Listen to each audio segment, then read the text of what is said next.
Today I gonna discuss about tonsillitis. What is tonsillitis? Cause, pathophysiology, clinical feature of tonsillitis, and diagnostic studies and management of the tonsillitis. So now started. What is tonsillitis? To know the tonsillitis, at first we will want to know what is tonsil. Tonsil are part of oiled eye ring.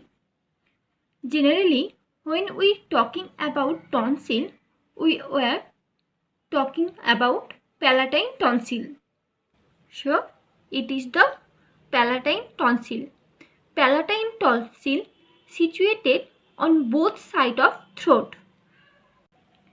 There is also adenoid tonsil, tubular tonsil and lingual tonsil, which make up the oil eye ring.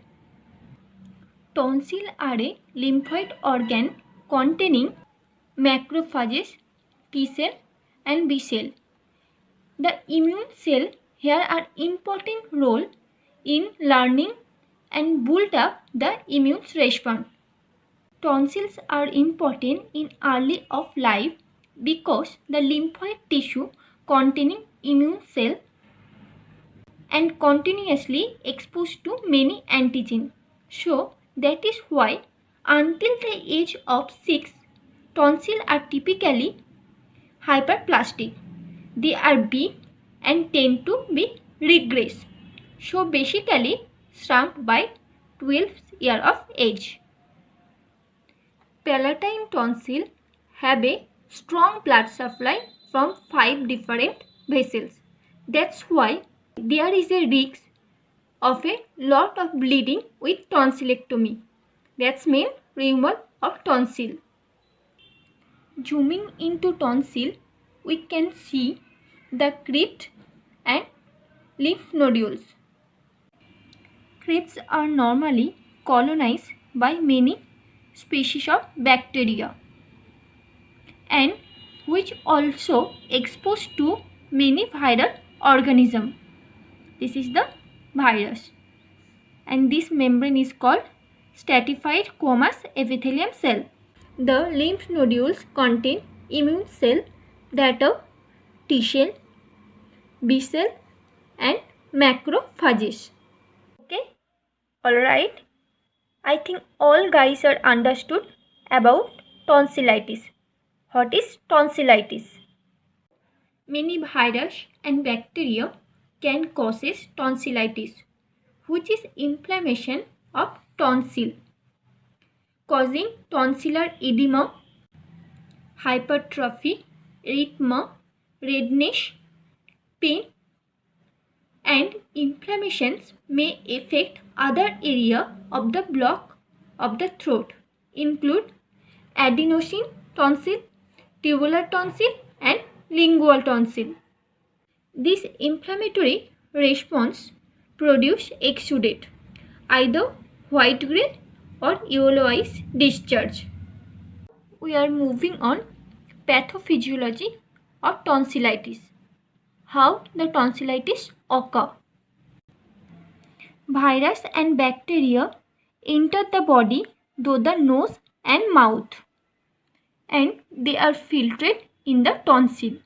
The tonsil work by surrounding them with white blood cells, which causes body develop a fever that can become extremely high in children. As the infection becomes serious, the tonsil will inflame and become painful. The infection may also present in throat and surrounding area, causing inflammations of pharynx. Pharynx is situated back of the throat that lies between voice box and tonsil.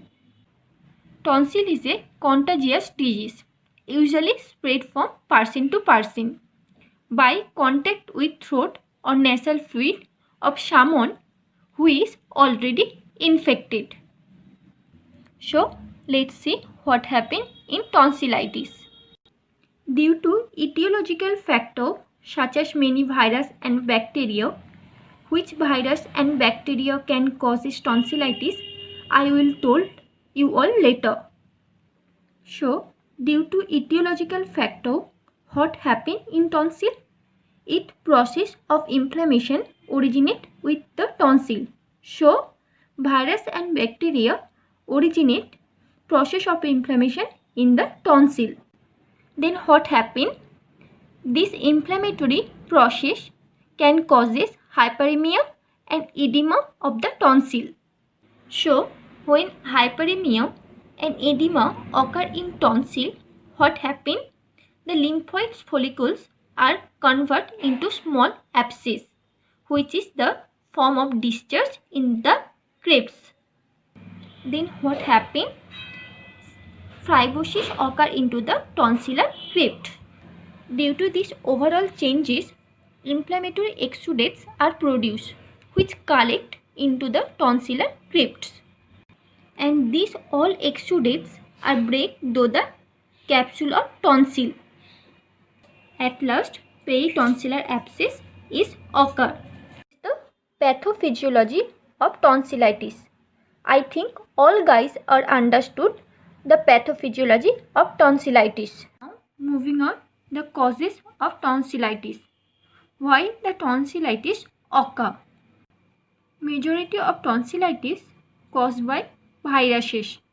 Some common virus organism that cause the tonsillitis: Epstein-Barr virus, adenovirus, rhinovirus, and respiratory since the influenza virus. Most important virus is Epstein-Barr virus, which can cause the tonsillitis. Bacteria can also cause the tonsillitis. The common bacteria group A, Streptococcus, which is known as a strep pyogen, can cause the tonsillitis. When the bacteria can cause tonsillitis, that is the form of acute tonsillitis. Alright, so let's move on classification. There is a several type of tonsillitis: acute tonsillitis, recurrent tonsillitis, and chronic tonsillitis. Acute tonsillitis can either be viral or bacterial in origin. Now I gonna discuss about viral acute tonsillitis, that is caused by Epstein-Barr virus. When the Epstein-Barr virus infection causes symptom, it can be part of a condition that called infectious mononucleosis. So now I will mainly focusing on infectious mononucleosis. Infectious mononucleosis most often being insidious with fatigue and vague malaise, followed by several drugs, and later short throat and headache, fever, and swollen posterior cervical lymph nodes. That's mean cervical lymphadenopathy. In some patients, there can hepatomegaly leading to complication as hepatitis, and splenomegaly, which may present with splenic rupture. So these all are signs symptoms of infectious mononucleosis or tonsillitis due to Epstein-Barr virus. Investigation for infectious mononucleosis include full blood count, which may show lymphocytosis, that's mean high lymphocytes count, and thrombocytopenia, that's mean low platelet count. And also want to do electrourea creatinine, liver function test, and CPR. Another is monospot test. Monospot test is very important and useful test to perform and it is very quick. Monospore test look at heterophilic antibody which are produced by those abnormal B cells infected by the Epstein-Barr virus.